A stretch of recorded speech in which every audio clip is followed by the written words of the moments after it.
A gente anónima geralmente não deixa registro nos livros de história. No entanto, as suas vidas somadas são a verdadeira história de um povo.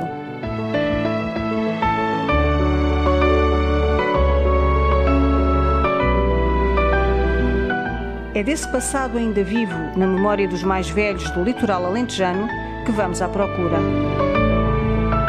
Venham connosco à descoberta da história recente do nosso povo.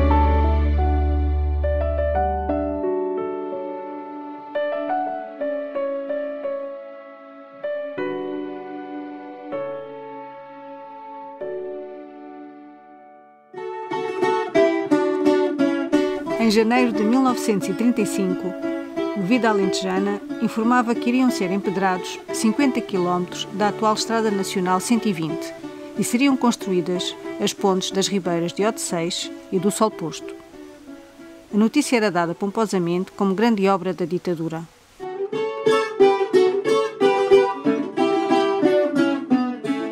Noventa por cento das aldeias não tinham acesso viário, eram feitos por carroleiras, eram terra batida com...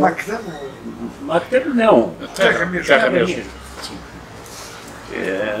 E quando não se conhecia bem o caminho, as pessoas diziam, siga pela carroleira mais batida. A estrada era como esta aqui, sim. Vai lá para o seu monte.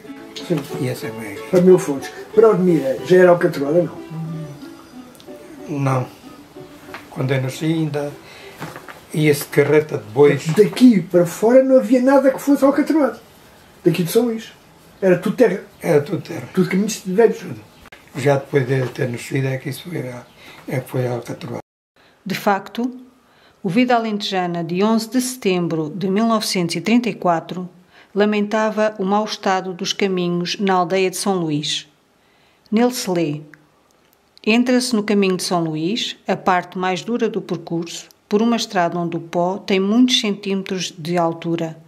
A prova, feita nestas extraordinárias condições, não tem descrição possível.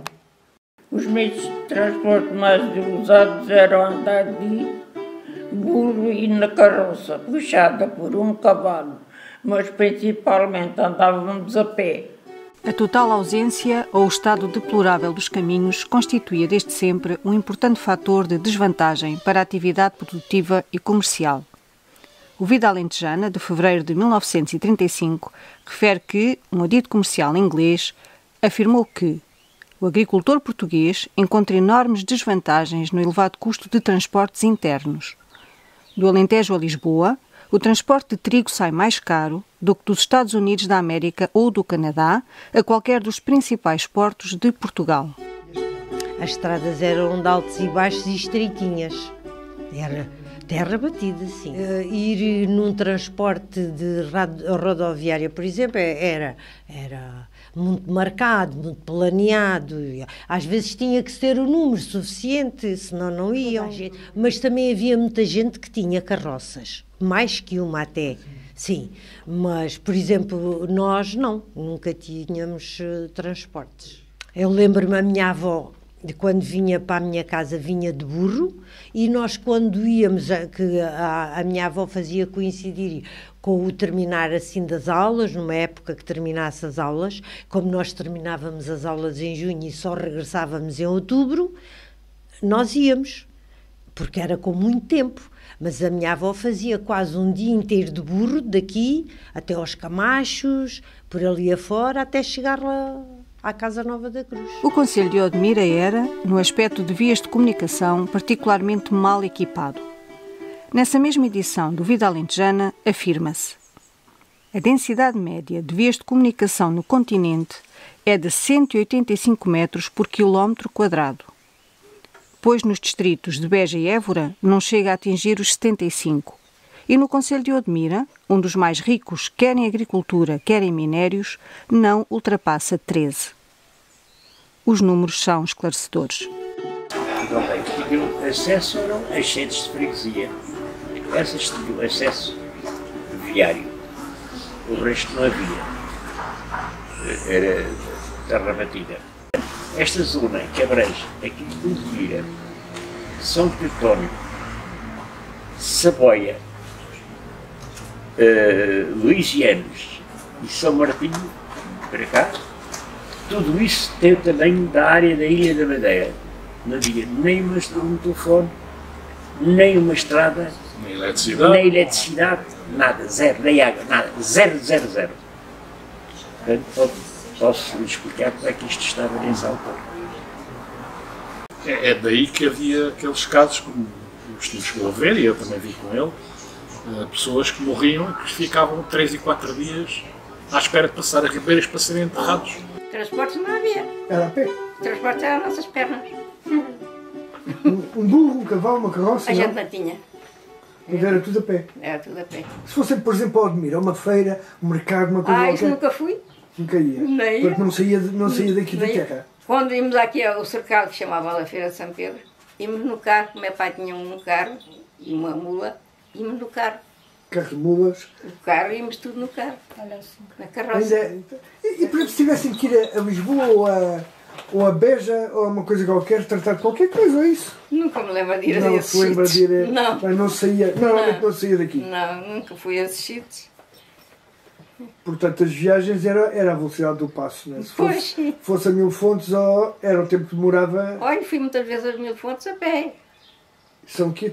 A pé. 3 ou 14 quilómetros? Ia lá à feira e ia a pé. Ia a pé. E voltava, portanto. E de volta são quase 30 quilómetros. Sim, a pé. E o Sorcal fui muitas vezes a pé. Pois. Também a pé. Era o mais que se ia, não é? É para Santiago isso, também se ia. Não, e a Odmira também? Não, Odmira nunca fui. Não, Odmira nunca fui. O caminho, por exemplo, uma estrada importante, de Colos para o Cercal. Colos para o Cercal era de alcatoada, era de paralelepípedos, era de terra. Era de terra. Pronto, e nesses caminhos onde passei, não era macadama, os carros tinham que passar aquelas ribeiras e algumas não era fácil passar, porque estavam fundas por causa da água, não é?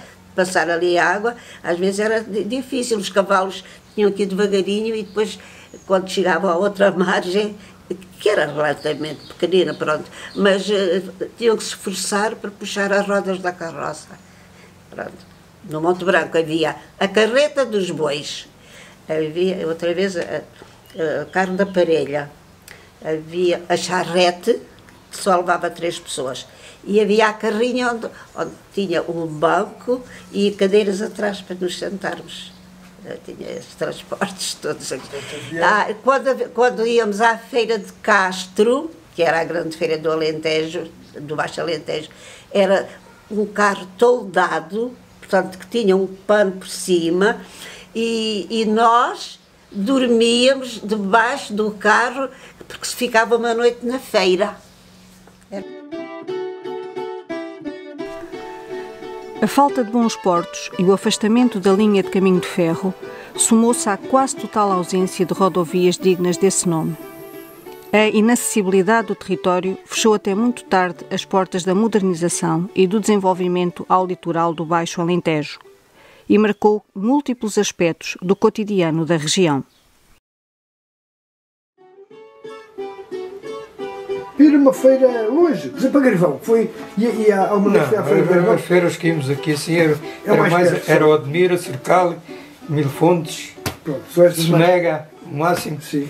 Mais as feiras mais longe já ninguém ia, não é? Já ninguém ia. Portanto, a feira de Castro, ou isso que é famosa, não, ninguém ia. Pois, era um dia inteiro. E só ia os lavradores. Pois.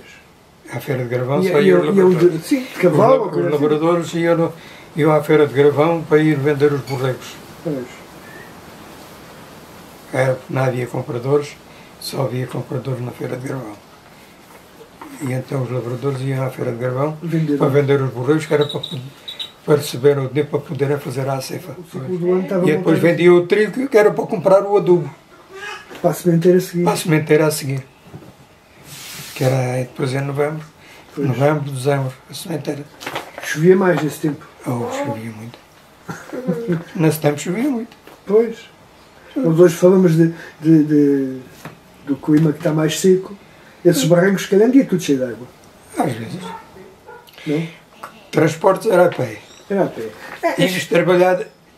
Ia trabalhar daqui para a Caldeira, você sabe onde é, depois do Amarelo. Caldeira do Bador. era a pé, para lá e para cá. Para lá íamos num pé e para cá íamos num outro.